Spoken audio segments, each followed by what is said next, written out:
All right, so this panel is going to be the sprint relay of panelists. So we know that folks have flights to catch, and we know that everyone is kind of anxious also to hear the announcement about the winner of the Inside Innovation Competition. So without further ado, panelists, please come on up.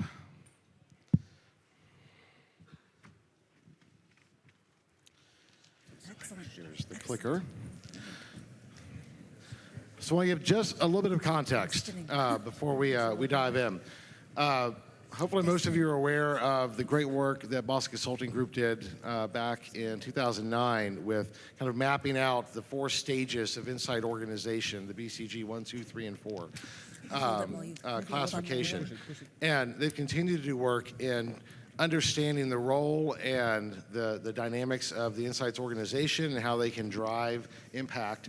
So today, Boston Consulting Group and GRBN had just partnered, hot off the presses, world premiere of a new study on the ROI of insights.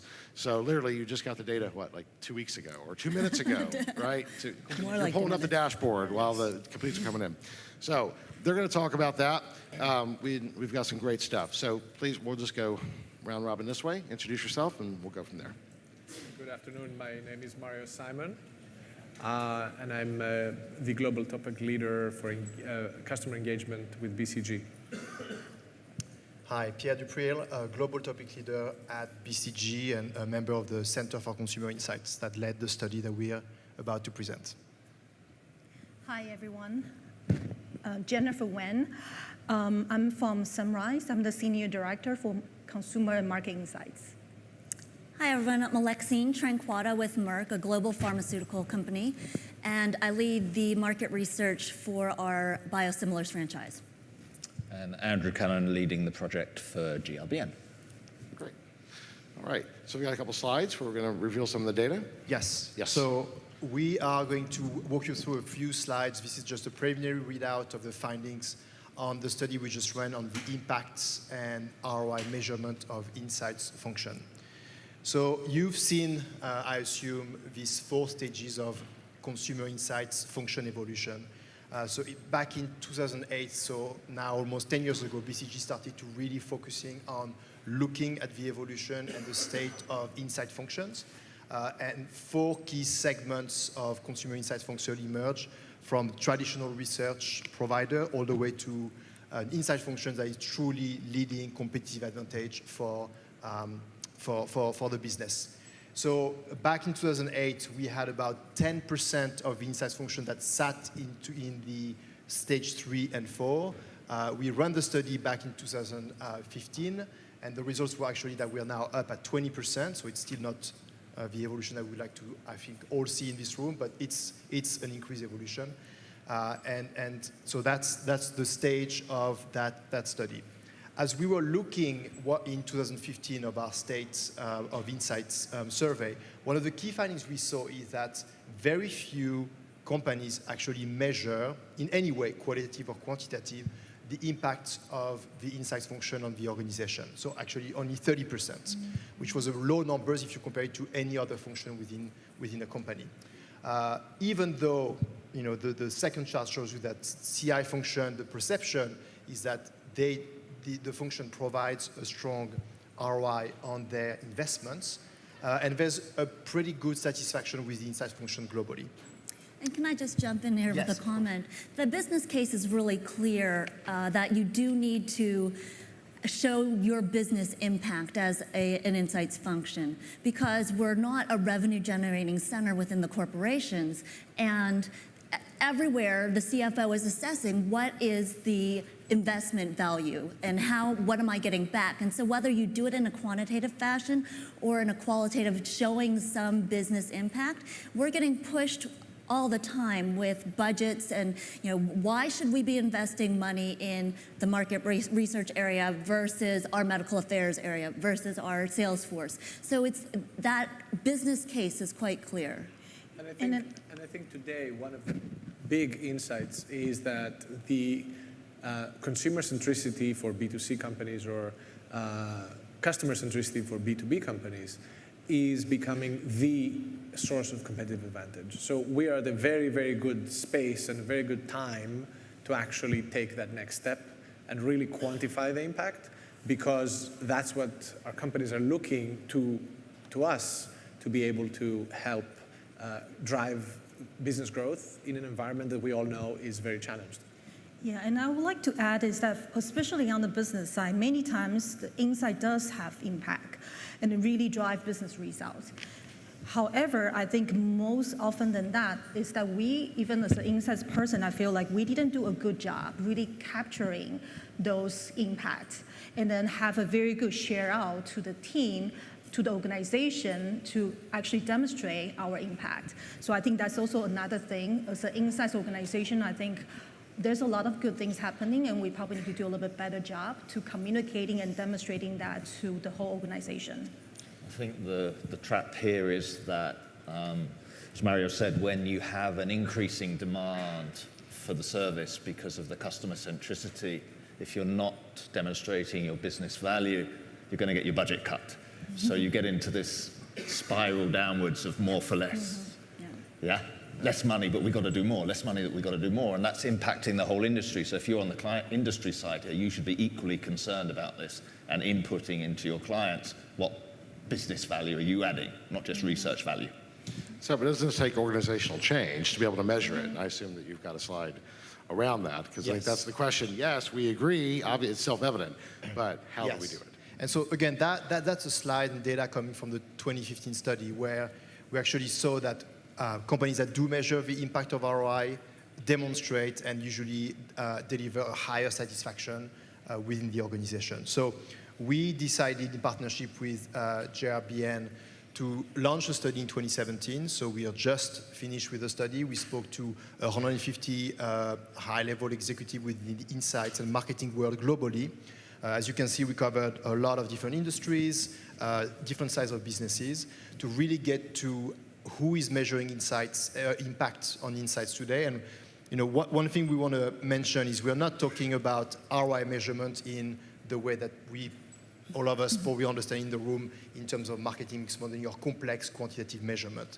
It's really about starting from qualitative measure all the way to some specific quantitative measure of satisfaction and eventually of demonstrating that business and impact has been derived from specific insights within the company. Yeah, on that front, I think it is a roadmap. I don't think it's a destination. And part of what we're doing here, and Andrew will speak more about it, is this is only a first readout. Really what we want to develop is a toolkit that really evolves that process over time. But if you think about the CIO, when they spend $100 million on a new system, there is a true business case up front. There is a true quantitative effect on the business from an IRR perspective, from an ROI perspective, from a shareholder value creation perspective, ideally. Okay, again, there's stage 1 and there's stage 4 for that kind of thing as well. So really, it is about taking ourselves even more seriously and really developing something that eventually will be as good as what other functions are using. So first slides on this new study that we just ran, and so looking at how often, and we're not even saying in an official systematic way are you measuring insight, but how often are you trying to measure success of project at the insights function level. And so you're seeing here the result from the stage 1 of insights function all the way to stage 4.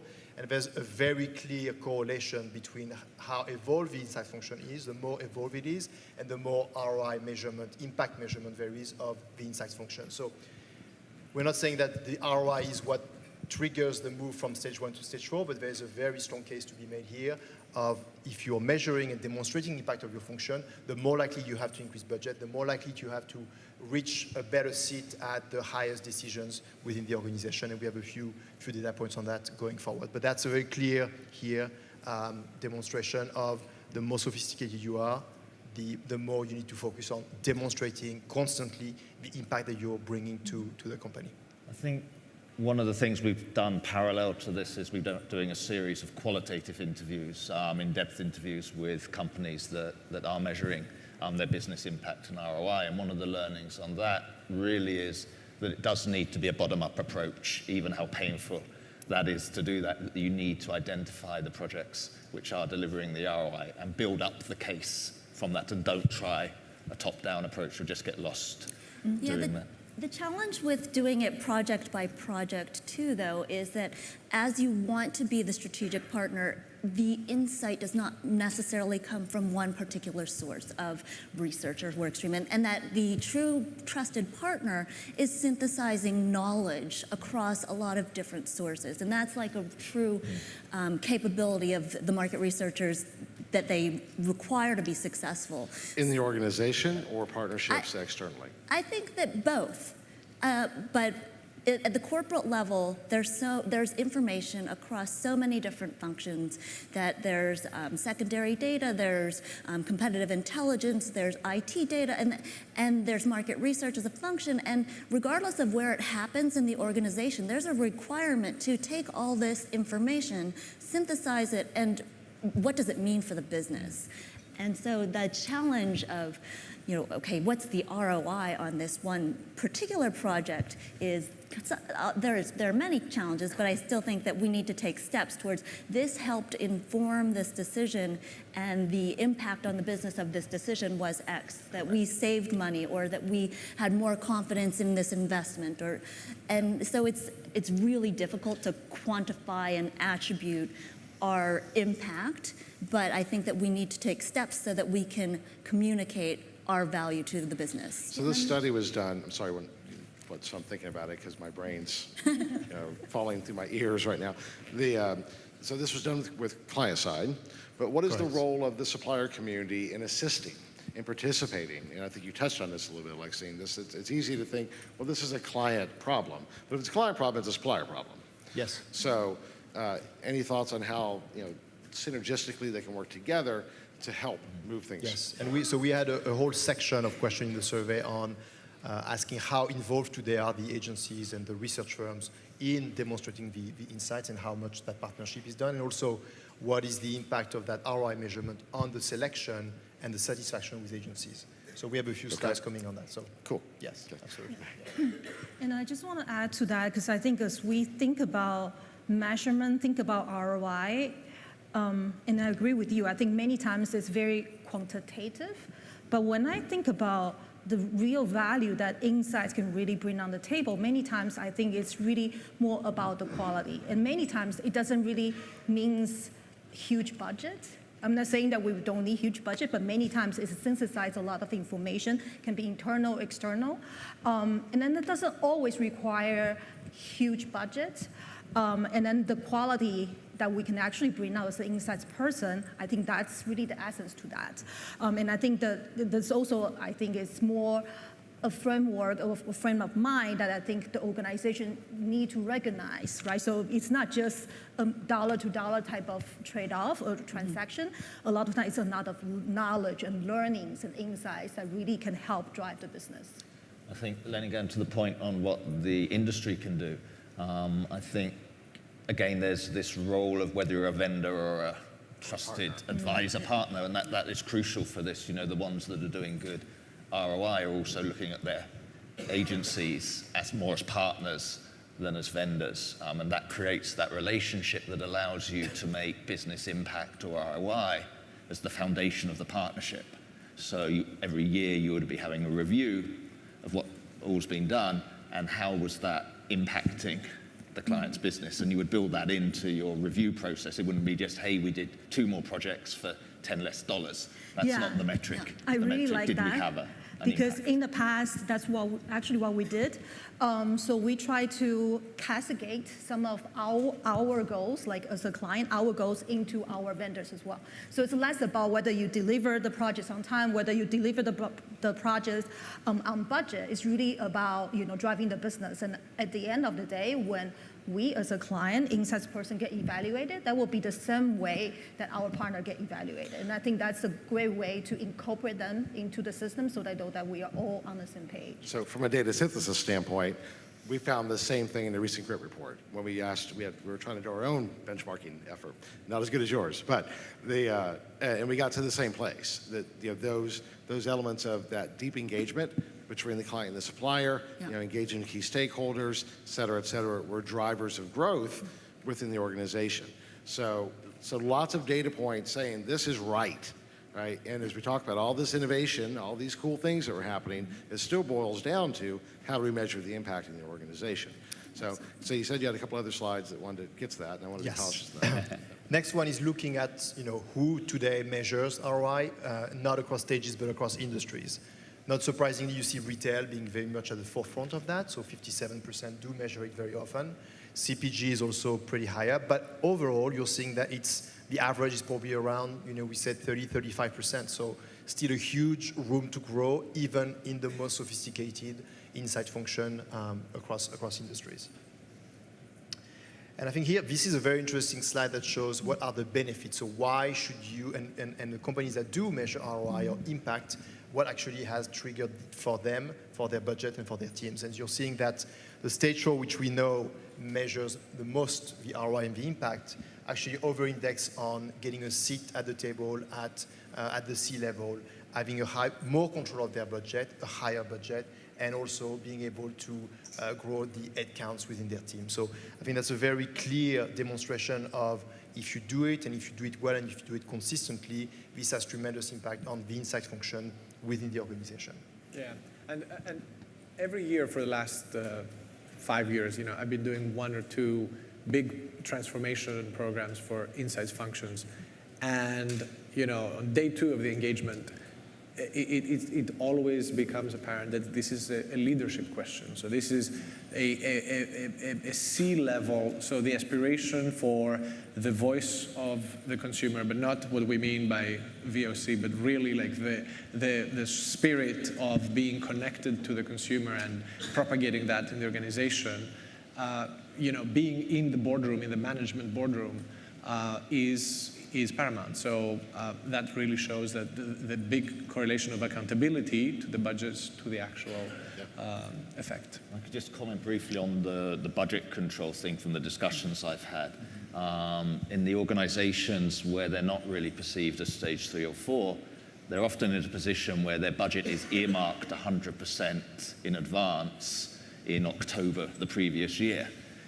Whereas the companies that have that ability to be an advisor are given 20-30% of their budget unallocated, or they can play with it. They can look at what needs to be done, what's driving business value, and they're given that trust to take responsibility for the budget, which I think is fundamental to doing ROI in an agile manner. Yep. Just 2 more slides, and I think to your question about the agencies and the satisfaction here. Just a demonstration that the companies that do measure ROI, as you can see, are much more satisfied by the quality of the insights brought by the research vendor. And then the next slide is also about the same, the return on investment, the perception from the external partners. If you do measure ROI, it's a very, very big difference. You're at an 87 satisfaction rate versus 30%. So it's a very big, so even as insights, research, and an agency, I think pushing for this ROI measurement definitely triggers more business retention, more satisfaction. So I think it is very, very crucial. Yeah. So putting skin in the game. The vendor relationship from a vendor to a partner to a strategic partner. So it really has an impact on the relationship. So Stan Nathan, when he was at Coke, introduced the idea that research agencies should put part of their fees at risk, the same as ad agencies do. That reminds me of that idea of how willing are we as suppliers to also put skin in the game. Yeah. Right. And as a consultancy, so we do have a lot of these success fees structure for a lot of engagement. For insights-related engagement, that's still something that's very, very new. So I think there's probably an opportunity for agencies to think about how do we push, how do we set up KPIs, and how do we put our business as risk as we are engaged into large projects. So just to conclude on the slides, because I want to make sure that we have time for just quick questions, so what is next is we are working with Andrew and the team on really cracking on the whole set of data that we have to come up with an article and a set of tools that be helpful for companies to measure the ROI. We also need you to be very involved with us. We cannot do it just on our own. We've been reaching out to all of you. Some of you in the room probably have taken the survey that we send out, but we're very excited about the path forward, and I think the strong importance of the measurement and demonstrating the impact that all of us in this room bring to companies as agencies or as insights function. Yeah, I think to say just quickly that this is the understanding side of the project that we've worked on, which is fundamental to the next stage, which is the dissemination of this knowledge. We're setting a really high target to try and get 200 companies to make use of this tool by 2018, the end of 2018. So a year and a bit to get 200 companies to take this tool that together with BCG we're creating and start measuring ROI, start measuring business impact within their organization. So it's a real challenge that we've set ourselves, and we're going to achieve it. So I will go on record that at this time next year, we need to certainly build on the agenda a workshop. We hope that you guys will come on tools on how to do this, as well as an update on what the status is, and hopefully with more folks actually being on stage and saying, yay, we did this, and it's transformed our business. Because at the end of the day, we can only do so much. It's these people and the clients that we have to help. But, they need the tools to help them do that. But at the end of the day, it's your fun to get to do it. All right. Any questions from the audience? So pretend for a second that I'm a client business. I'm relatively new to market research, and I have not yet measured the ROI of my insights. And how would you guide me through that process as a supplier? What would be the first step that you would do and to help me convince my C-suite that this is worth it? So very simple first step would be to, one, make sure that you set KPIs with your stakeholders as you're setting up the project. So you really clearly lay out what are they expecting from it, and then you set those KPIs, and then you measure them after. So that would be the most qualitative internal way of doing it. And so at your stage today, that would be the perfect way of starting. I think as you go up, I think there's a quantitative measure that could be coming up as impact on either brand equity, if you're talking about a brand project, on sales, if you're talking about a specific retail, for example, project, or if it's an innovation, the impact and the success of innovation versus innovation that were launched before you were on board with your insight function. So those are all different. There's a whole way of doing it depending on the sophistication of the organization, but there's a lot of different ways, and that's that toolkit that we are working on developing now. Yeah. So that's on the technical side. On the attitudinal side, I think courage is a huge one.